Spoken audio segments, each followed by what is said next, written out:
single day. Hi guys, dito ako ulit at may ituturo ako sa inyo kung paano mag-download ng sound effects. Alam ko marami ding nagtatanong kung paano ito at saan ito i-download.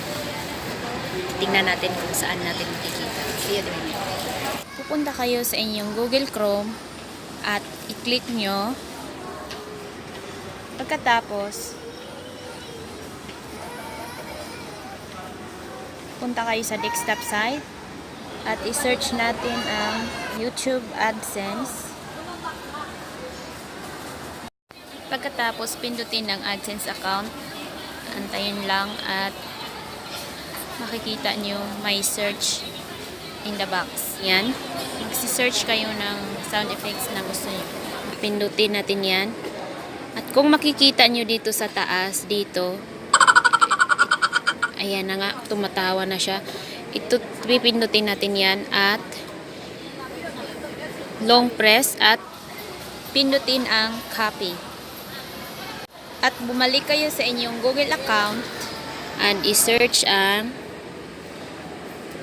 YouTube MP3.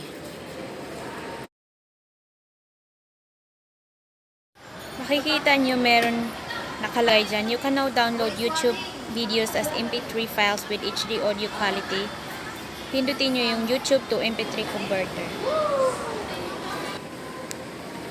Antayin lang natin. Ayan, may nakikita na online video converter.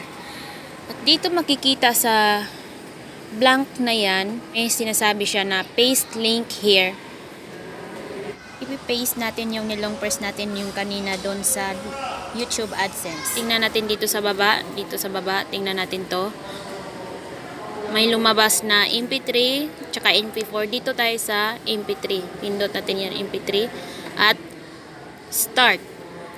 So, titingnan natin. Ayan, nagda-downloading.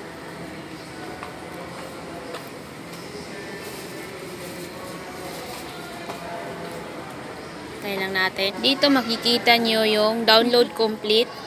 Na-download na siya. Ayun nga guys, yun lang ang basic tutorial ko about sa sound effects kung paano siya i-download. Sana nakatulong at maraming salamat.